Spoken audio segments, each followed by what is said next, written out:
All right. Hello, everyone, and welcome to another episode of the Creative Pathways podcast. I am your host for this week, Joseph Mayong, and I'm very excited to share with you guys a very special guest this week, Jeremy Lamin.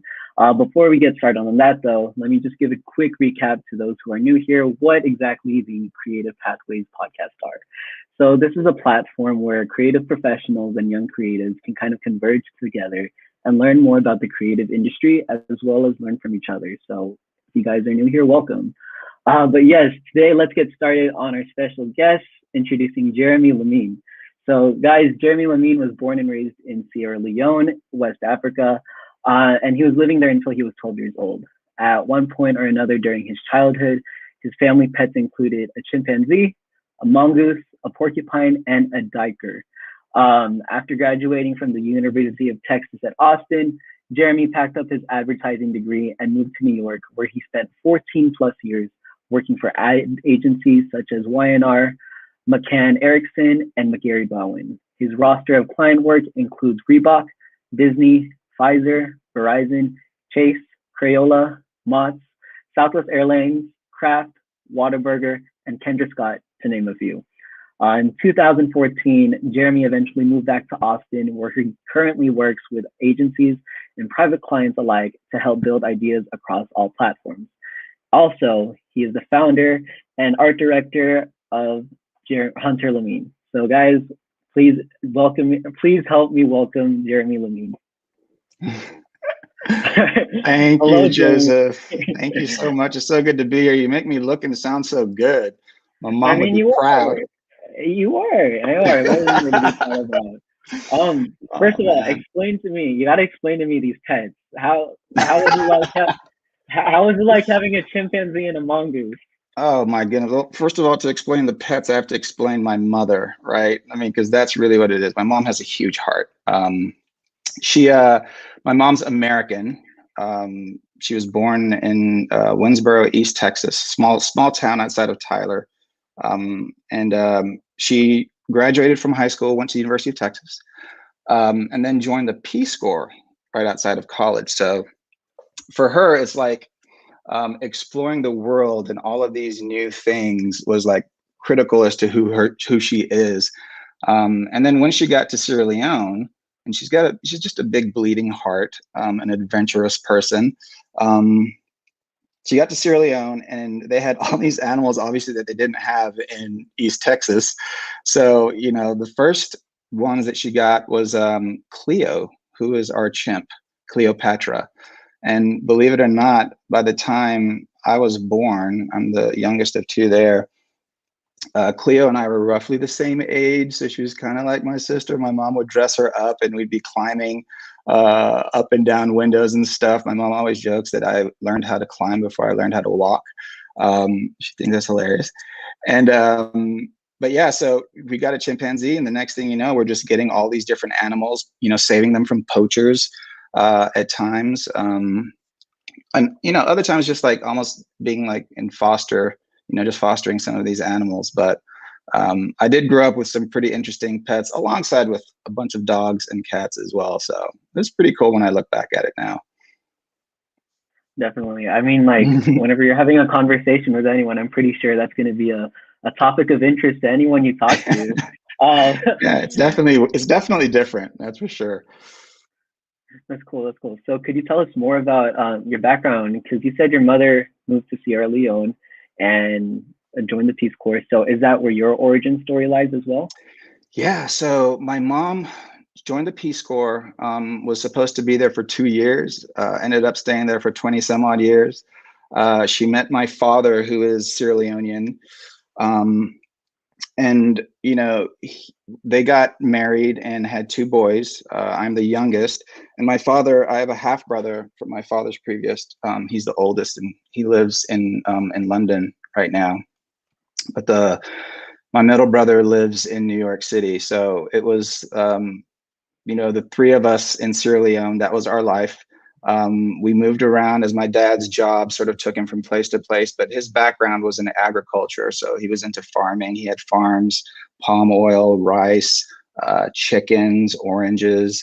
Um, and he ended up being the vice president of the Sierra Leone Produce and Marketing Board. So that was a big job, basically just sort of like, managing what goes in and out of the ports in Freetown, which is the capital of Sierra Leone. So that's how we ended up in the capital, Freetown. At the time as a kid, that was my life. That's all I really knew. We would come back and visit the States and go to England every other summer to visit friends. So we were familiar with, the US and other places. But, growing up in Sierra Leone as a kid, it was phenomenal, man. Like, we lived up by the ocean. We were at the beach every weekend. We had a lot of friends there, a lot of, expats that were there from England and the US. I'm still friends with a lot of people from Sierra Leone. So it was a very, very cool childhood. And, the food was just delicious. The people were so wonderful and kind. It was, like I said, it was all I knew. And for me, I had a phenomenal childhood, and we were provided for by both my parents. And until we moved to the States, we really didn't know anything different. But it was an interesting transition to the States, though. Beautiful. Wait, so I'm curious, how would you, if you were to spotlight Sierra Leone, what is one thing, one piece of Sierra Leone that you would never forget? What's something that sticks out to you, you would say? The food. The food. Okay. Yeah, you got to understand, man. I love food, and this is partly why this whole quarantine thing has been awful for me, because I've just indulged just mercilessly on everything. But I love their food. A lot of the cuisine there is like it's very healthy. There's nothing added to the food. They do a lot of rice-based meals. We would eat rice for lunch and dinner every day. Breakfast, we would have like a traditional English breakfast: eggs, bacon, sausage, that kind of stuff, toast. But for the local cuisine that they had there, they would do these sauces that were made with like cassava leaves or okra or spinach, and they would use some palm oil in it, meat, chicken, fish. And so I just grew up loving that international flair of food, because to me, it wasn't international, it was just home. But I miss the food a lot. And it's just, we've tried to, share that cuisine with some of our friends here in the States, and some of them love it, and others are just weirded out by it. But I miss that a lot. Anytime I can get some good West African food, Sierra Leonean food in particular, oh man, I'm on it. I am. Is it pretty hard? Is it pretty hard to get it here in the States, especially here in Austin? Oh, absolutely. Proper Sierra Leonean food, definitely. You can find some West African dishes here and there. In New York, you can find them for sure. My brother always brags about how he's going to go get some African food, and I'm like, oh man, I can't have any. But it's hard to find in Austin.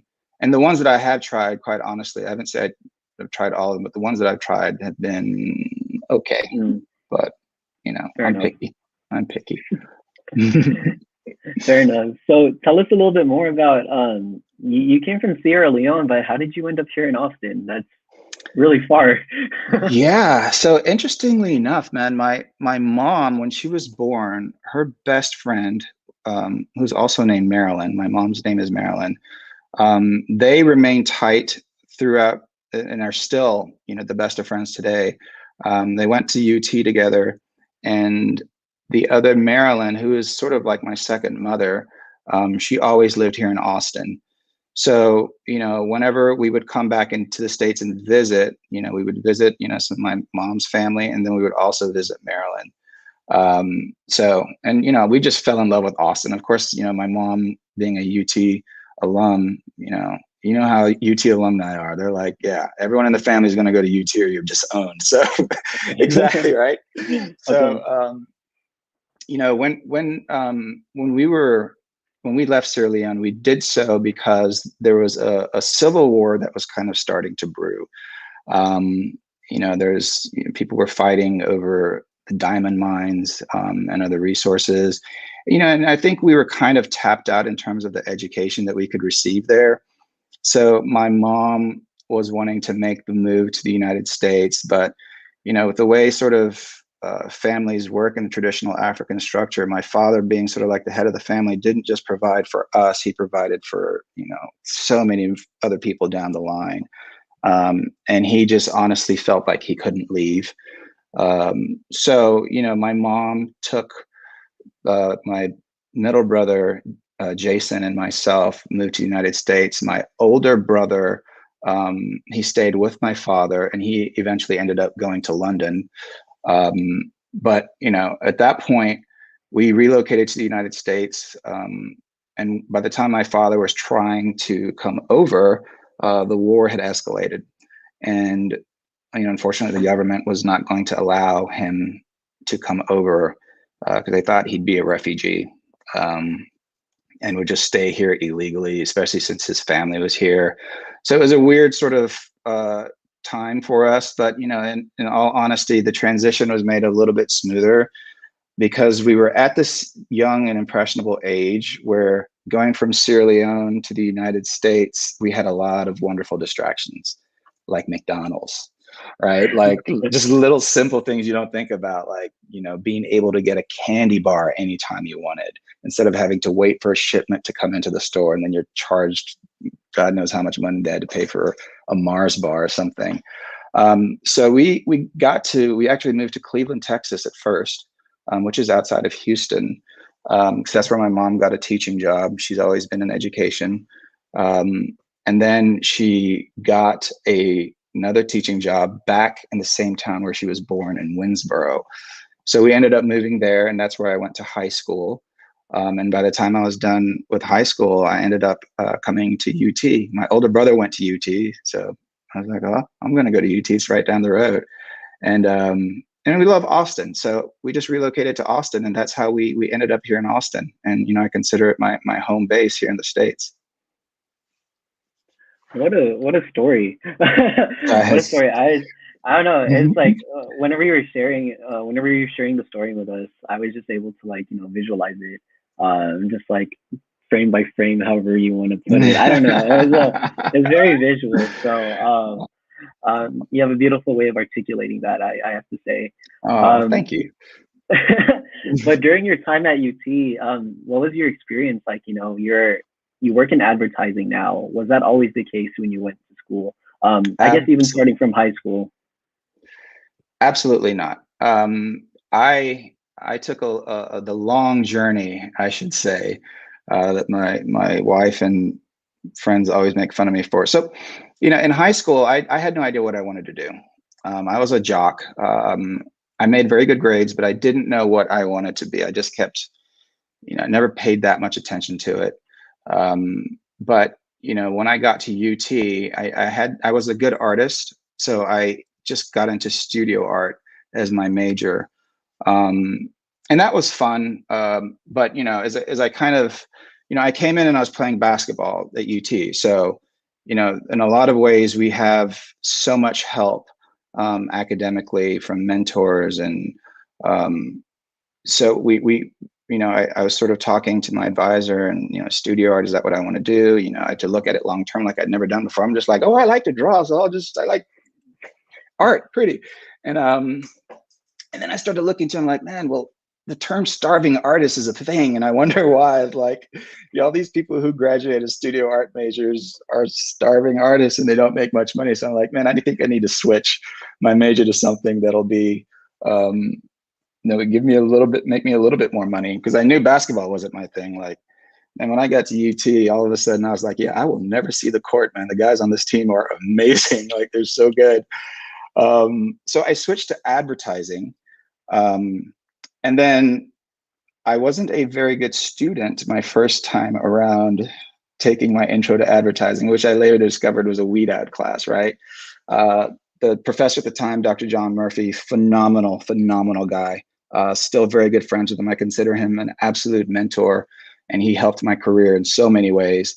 But his class was tough, man. Like, it was 450 students, and they were basically in that class to weed you out. And I got weeded out because I missed some assignments the first time around. Like I said, I just didn't take it seriously. And even after that, I was like, you know what? I'm not sure if advertising is my thing. So I switched to art history, and I loved art history.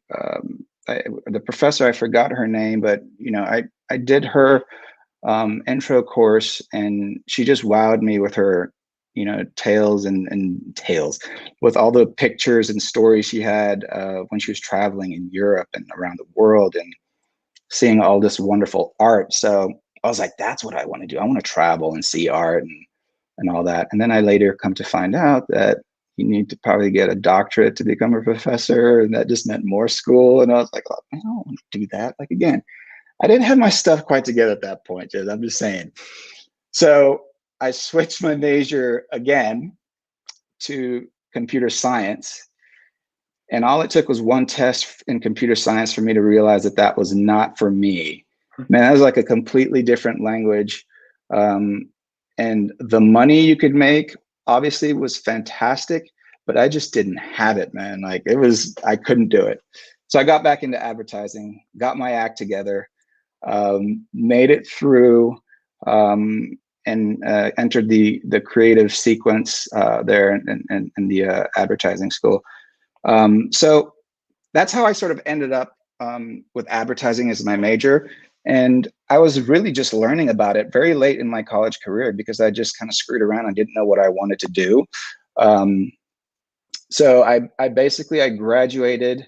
Well, I worked hard in advertising, and I was nominated by Dr. Murphy for one of the 50 top minority students in advertising in the country.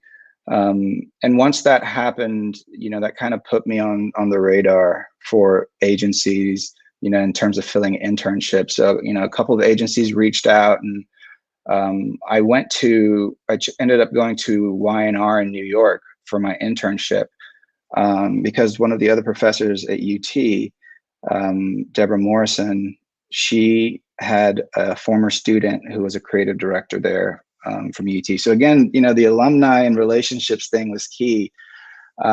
So Rachel Howell was the creative director in New York, and she brought me in as an intern.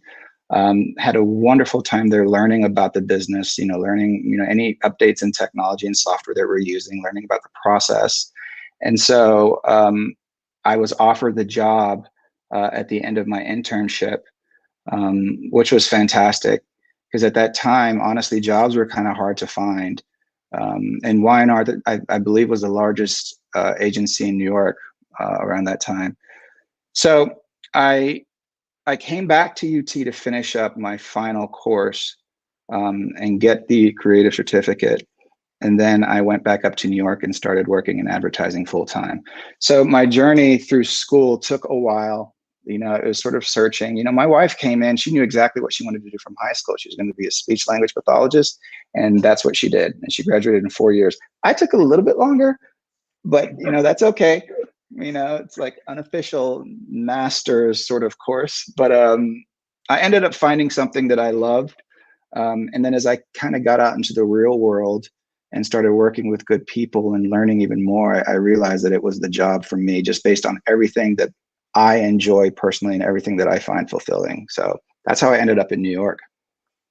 Amazing. Wait, so during your time at UT, whenever you were switching, majors and you were kind of figuring out what you like and didn't like, were you anxious at one point? Just what did it ever cloud on you that, man, I'm switching so many times? Was it a very stressful process, or were you kind of just like, eventually I'll find something I like? It's the latter. I definitely did not have any sense of urgency. Probably, which probably annoys most of my family, but I just did then. It's always been sort of my personality. I'm just very laid back. And, I knew things eventually would work out. They have to, because it's on me. As long as I shoulder that responsibility, it's on me. I got to figure it out. So I didn't sweat it at all. But, it definitely, I was trying to find something that spoke to me, and advertising ended up being it when I actually gave it a proper effort. So yeah. See, I guess one way to describe it is everything works out, right? If you just believe it. Yeah, you hope. That's cool. That's cool. So once you got to New York, is that when things started to feel like, okay, this speaks to me, this feels right, or was it still a process, but it just got a little bit better? How did you feel like once you got into New York? Oh, it definitely felt like that was it because, I was no longer doing anything for a grade. This was very real. And then to cloak that into the wonderful city of New York, you're there, you've graduated, you're on your own, you're an adult, it feels like. You've got a job and you're meeting all of these wonderful people and experiencing all of these wonderful places in one of the greatest cities in the world. And I kind of got to experience it through the lens of advertising, right? So you have your late nights, but that also means it's going to be late meals or going out with friends and just really being forced to sort of build a bond, because you're there, you're those weekend and late night warriors. So I found my tribe very quickly when I was there, and I think that really helped, because New York just has so much of everything.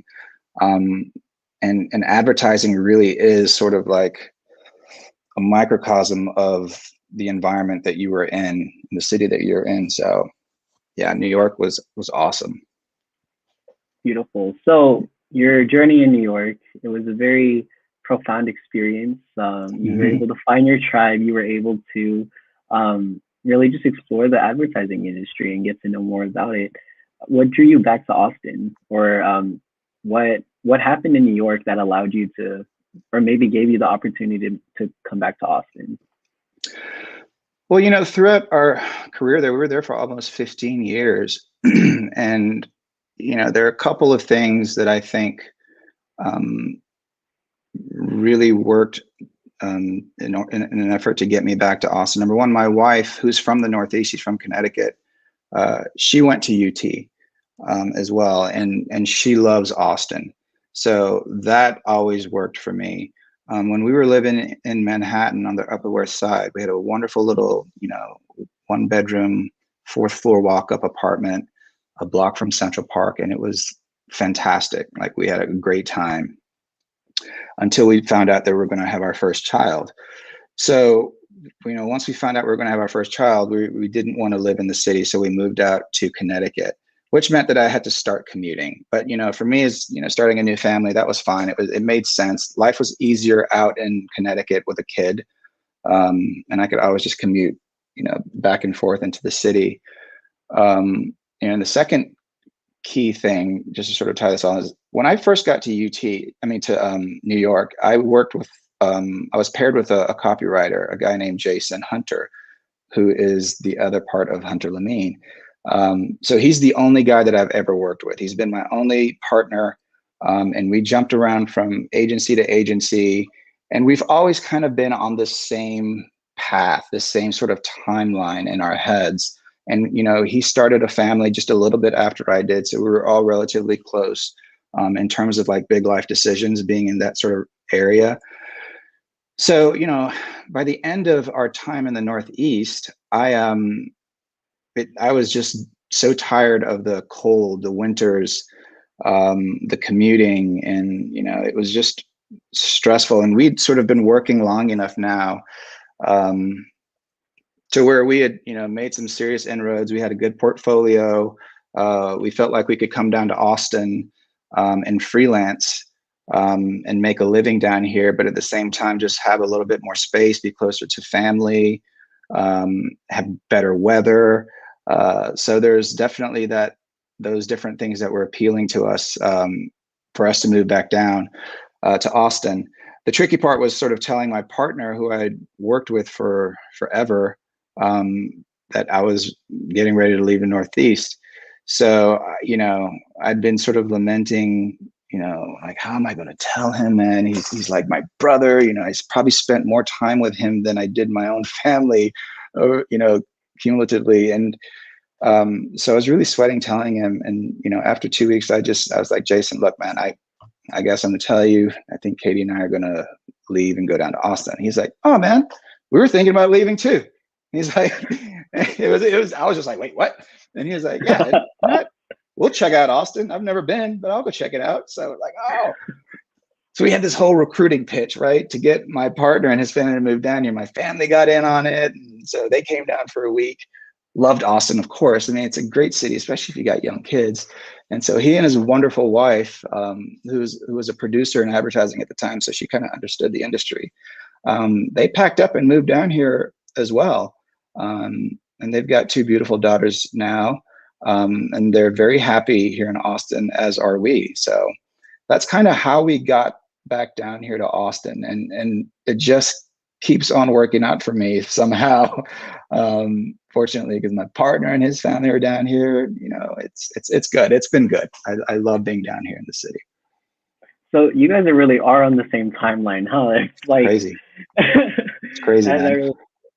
So what was your reaction whenever he brought up, hey, you know, we were thinking about moving too? Were you like, was all the nerves of just like, you know, was it just flushed away at that moment? Yeah, initially I was like, oh, cool. But then I got mad. I was like, wait, were you going to tell me? You were just going to get up and leave? And I was like, what? But yeah, it was instant relief, you know, because I just have a relationship with him, which I think is why we've been able to sort of find some traction and success here. What a lot of people don't realize with advertising and partnerships, the way it works in our industry, you know, you have a team and you get this project and this idea that you're supposed to come up with, and chemistry is so important. Number one, not only getting good ideas, but number two, just in terms of saving time. So, you know, I've worked with Jason for so long that we almost know what each other's thinking. We know what the other person's not going to like. We know what the other person's going to like, and we know how to sort of make ideas better and grow together. So having him come down here was huge because I didn't have to do a start over. And he wouldn't have to wherever, you know, in New York, or if he was going to move somewhere else. So that was great. And, you know, when we got down here, we're like, man, we can, you know, freelance for some agencies, which we did. And then we just thought, you know, why don't we just start our own little shop and, you know, pick up some clients here and there and just start doing things on our own terms. And, you know, like every business that you start, it's a struggle at first.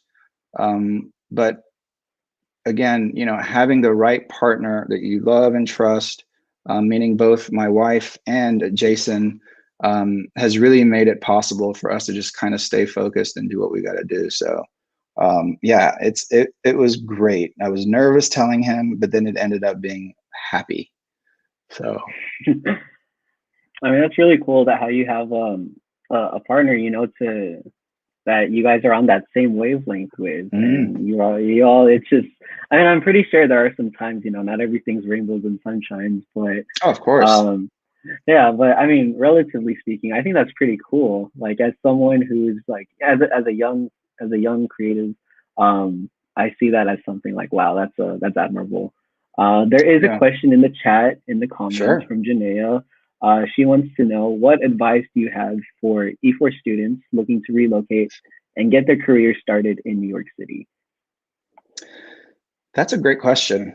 You know, I think one of the things that I found to be the most important, especially as I got kind of older in my career, was, you know, relationships, like really building relationships, leaning on people, and not being afraid to ask people for introductions or help. So, you know, the worst case scenario, my father would always tell me, like, the worst anyone can ever do is say no.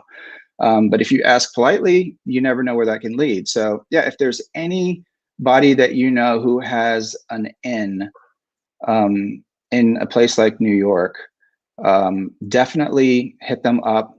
You know, be kind, let them know that you're hungry to get there, and do that as many times as you need to, because I think that's the most effective. It's honestly how I kind of got there. It's just through relationships. Beautiful. Well said. Well said. Well said. So with that, hopefully that answers your question, Janaea. But I know as a college student as well, I've been thinking about relocating to New York, and I don't know. I guess it's that mindset of like, if you can make it in New York, then you can make it anywhere. Maybe it's appealing to us young people. I don't know. Maybe someone can attest to that.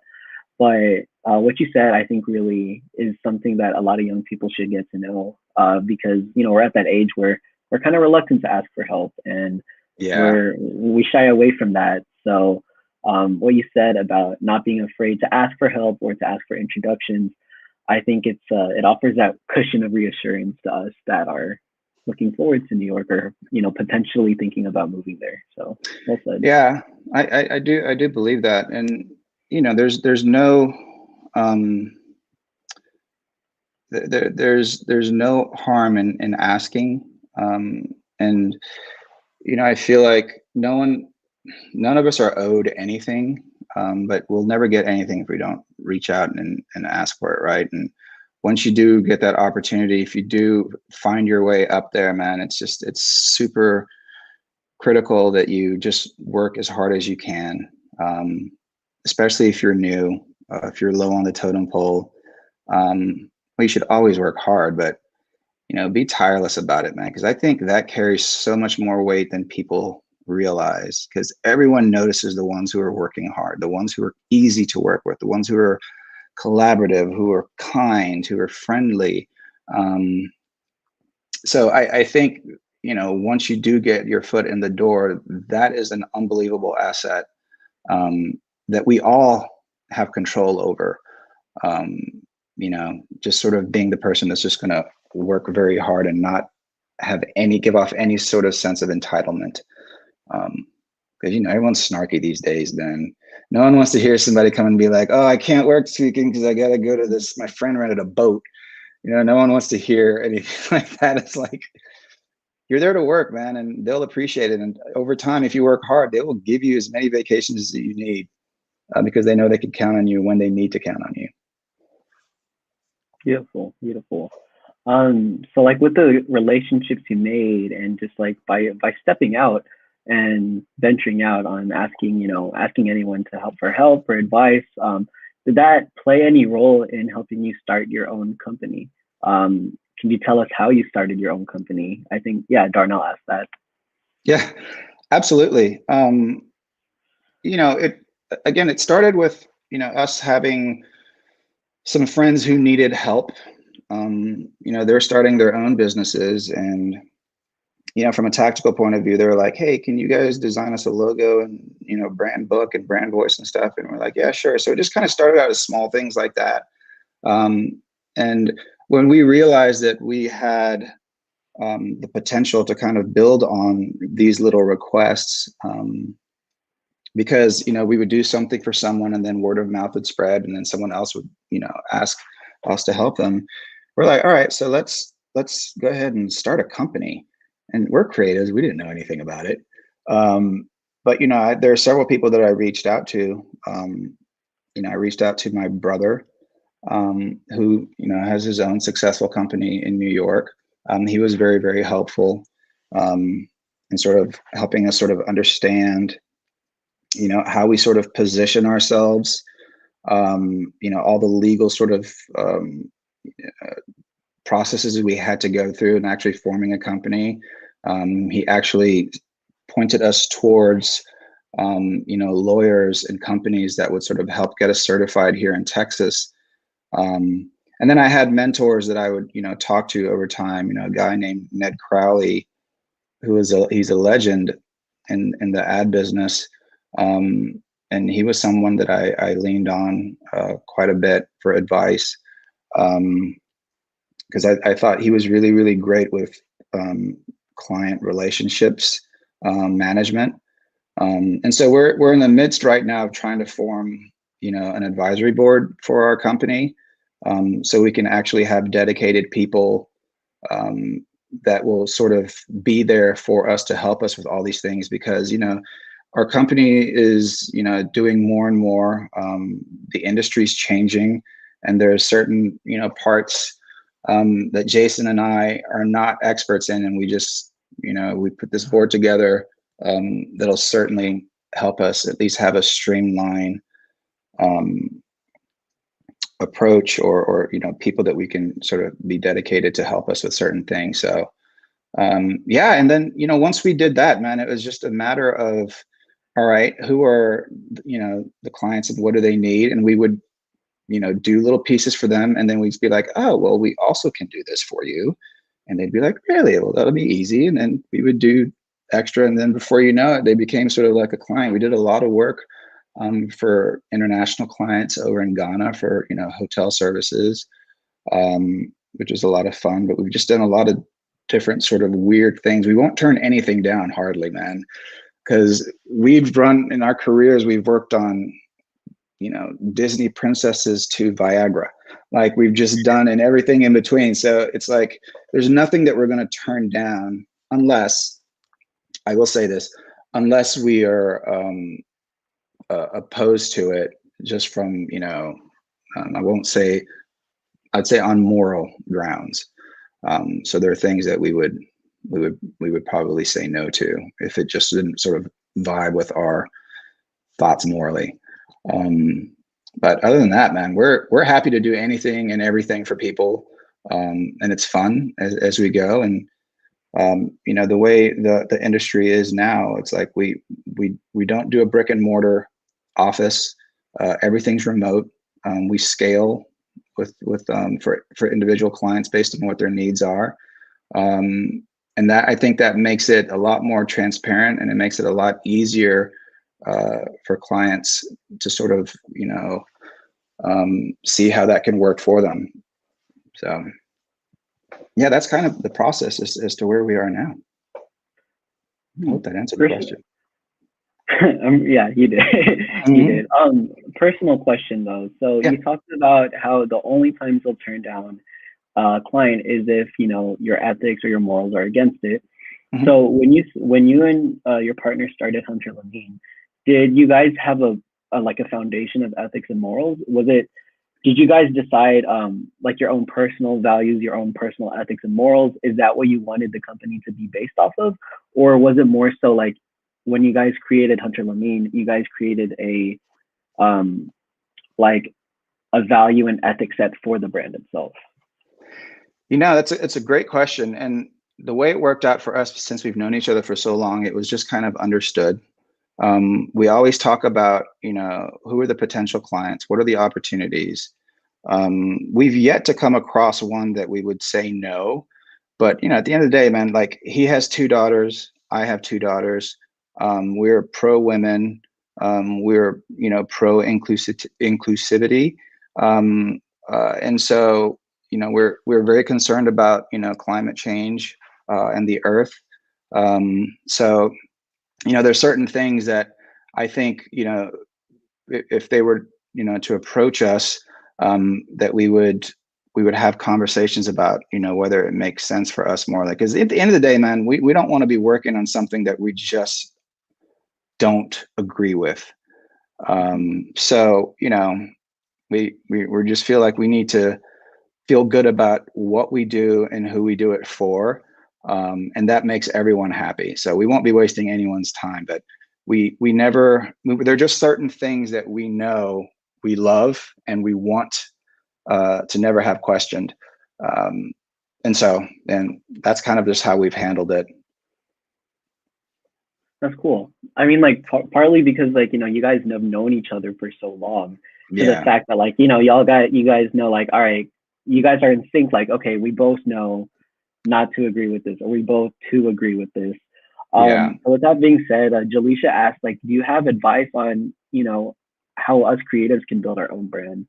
Because not all of us are at that stage where, we have this understanding of our morals, our ethics, and, our principles. So what advice would you give to us who are trying to build our own brand? I think there's only one you, honestly. And I think just being honest to who you are already will set you apart. And as a creative, just by the mere definition of the word, is you want to come up with something that's unique, that's new. You want to create something. So I think your brand should reflect who you are, and you are unique. Your personality, what are your strengths, right? So I think figuring out what those things are will help sort of set you apart from the competition. I also think there are just some pillars in there as a brand that everyone should have. you should be kind, right? I think that is that's just a humanity thing. I think you should be kind. I think you should be willing to bend a little bit, like, and not be so rigid in your expectations.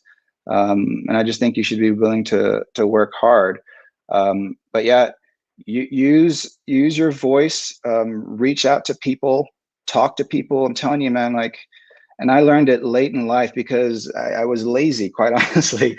But relationships are huge. You never know when a friend of yours is going to be like, hey, I remember, I think it's Jaleisha that asked the question. I remember Jaleisha said she did this.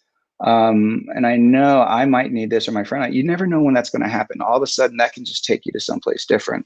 So be open to keeping those relationships and maintaining them. Because I think nowadays with technology, all it takes is a text and or a call or a link to kind of put you on the map in someone's mind. But you just have to sort of stay on top of it. And I think you just keep working, man. You keep taking whatever pieces of business you can get to sort of build that portfolio in your brand, and that's what it is. It's not easy, but you know, if you're doing it as who you are, it's not awful. That was a great selling, wasn't it? It's not awful. Yeah. Yeah. You don't kill like, yourself. yeah, it's just like light bulbs in the background. Yeah. So would you say that would help us battle some of us that are battling imposter syndrome as well? I think Cynthia asked that question. Yes. So what you just said, right, about creating your own brand and just believing that you're unique, would that be a good advice? Is that advice that can apply to people that are experiencing imposter syndrome or maybe have less experience and or doubting their abilities? Yes. I think, first of all, I think imposter syndrome is far more common than everyone realizes. I think, you know, I certainly went through that, where I felt, you know, some sense of doubt, that I wasn't, you know, quite cut out to be what I was trying to be. But you got to keep pushing, and believe in the fact that you have something to offer that the rest of the world really doesn't. It's a unique skill set. If you're in a creative community, and if you're studying anything creative, you already have something wonderful to offer. And it's just a matter of finding the audience for that. Imposter syndrome shouldn't weigh you down because it's common. Everyone has it. I believe in the creative field, everyone has experienced imposter syndrome. And if they haven't, they're a maniac. But it's you gotta push through it and understand. And I know it sounds like it's just blowing smoke, but you gotta understand that you do have something special to offer and provide people. And it's not about comparing yourself with others. It's just about sort of like honing in on what you do, and just keep doing it well and better and better. All right. Hope that really alleviates some of us that are having that that mental block. I know that piece of advice helped me personally, just because I have a tendency to compare myself to others as well, and it can be very unhealthy. You know, it can have a strain on your mental health, and once you put the strain on your mental health, you know, it could affect your physical health as well. So it really is important just to, I guess, sum it up. You know, value yourself and value your skill sets, because you know, there people find value in you. Like you said, you just got to find that audience. Yeah, finding that audience. Look at it. You know, I always often like to sort of turn back to the art world, right? Like if you go into an art gallery, you're going to see all different kinds of art, and it's all subjective. So, and that's what it really is. It boils down to is like, you know, some people may feel like what they have to offer isn't as good as someone else's, but maybe it's just not the right audience that you found, because someone's going to like what you have to offer, just like someone's going to like the Picasso painting that doesn't really look like a human, you know, when he was doing his cubism. You know, someone's going to like that over like a Michelangelo, more realistic sort of thing. So, you know, there's an audience out there for that. There's always going to be someone that does it differently, always going to be someone that probably does it better, but that doesn't mean what you're doing and how you do it isn't great. You know, it could still be fantastic. So yeah, man, it's just, that's where I think you the more connections, the more points that you make out there, the more of an audience you have, the more chances you have of finding those opportunities to kind of, you know, find acceptance, find love in terms of what you do, and find the desire to want more of what you do, and then you're off. I think that was very empowering what you just said. A good way to kind of just, like, you know, keep that positivity and optimism there. On it, obviously, like with everything you said, you know, it's I remember the talk we had a few days ago, and how you said the creative industry, you can't really plan stuff in here. It's very, you know, it's very on the whim kind of stuff. And you know, I feel like that's a lot of the stuff you're sharing with us are those things you had to learn on the whim as well, you know? Is it just like, do you reflect every day, or is it like, do you think about it in terms of just one big picture? No, I think you learn it over time. At least I did. Some people get it a lot earlier in their careers. But you know, for me, I did learn a lot about sort of how to try and be better, and just in terms of relationships and following through on things, and what I really needed to focus on with respect to the work versus what wasn't that important. Which battles are worth fighting and which aren't. You know, you learn stuff like that. But yeah, it's a lot of, for my specific industry as a creative director or an art director, yeah, the planning part that you and I were talking about was, you know, a lot of it was really just sort of about family. Like, we miss out on a lot of, I don't want to undersell this gig, because it's a phenomenal job. I love what I do. But you just have to understand that in advertising, calendars mean very little, like vacations, all that stuff. Like, you have deadlines, you have work, you got to deliver. But you know, when it rains, it pours. But man, the experiences I've gotten from working in advertising have just been so outstanding. I love what I do. I think that's a fair point you have. You're giving us both sides, which I think is you know, we need. It's a reality check. It's the reality, yeah. It is a reality check. Our last question for today is from Janae again. She wants to know, where and how can we see Jeremy's body of work? So I'm assuming, is that like just your work, your if you go to our you can just go to our website. It's HunterLamin, HunterLamin.com, and you can learn a little bit about me, as well as my business partner Jason. You can just see some of the work that we've done. Yeah, and you know, it's work that we're continuing to build, we're proud of. And you know, we've had a good career over the years, and we've made such tremendous friends, you know, some which have been clients, and that part of it's special. So we're having fun with what we're doing, but you can kind of see the body of work, and you can see, when I was talking about Disney to Viagra, it's all on there. So you'll see the wide range of stuff that we've done. But yeah. Cool. I think that is all the questions that we have. Would you like to add anything else before we sign off? No, man, this was a lot of fun, and I think, you know, okay, I said no, and then I'm going to ramble. Sorry. I do want to stress the importance, you know, as for me, being a minority in the ad industry, there's not a lot of African American participation, I would say, especially in the creative.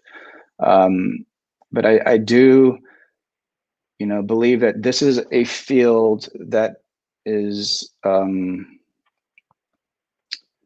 it's ripe for more inclusion. advertising really is just a reflection of society. And, you know, the more different cultures and perspectives we have coming in, not just to be viewed, but actually coming in with ideas and input on the agency side, I think the better. And I know for me, there weren't a lot of African American students in the creative sequence when I was there. So, you know, it's a field that I hope, you know, more people consider getting in. And, you know, beyond creative, you know, you have media and the account management. I just think advertising in general is a great field that I'd love to see a little bit more minority representation in general. So give it a thought, man. Give it a thought. And I'm not talking about just specifically African American, but I think just in general, it's just a great industry, and the work becomes more honest when you have actual input from people that have lived a specific way. Like I can always tell when there's a commercial that is directed at a specific ethnic group that was created by somebody who was not of that ethnic group. You can always tell. So I think we get better and more honest work if we actually have people who are creating the messages that are from the community that the messages are being directed towards. So that's it. Solid point to end on. Put your passion into action. Put your passion there you go. That's your t-shirt right there. Look at that. All right. Well, once again, Jeremy, thank you so much for joining us. I can tell from the comments as well as my own personal, personal reaction that this was very insightful, and what you had to offer is, you know, it's taken seriously, taken to heart, and we really appreciate you joining us today. And, you know, guys, you see the link, hit up Jeremy's website and get to see some of his work, and maybe it'll inspire you to do advertising as well. Absolutely. And they can feel free. I believe my email is on that site, but they can feel free to send me a note, and, you know, we will try and help in any way we can with any questions they have. So we're here. Perfect. All right. Thank you for joining us again. Thank you so much, Joseph. You guys take care. This was fun.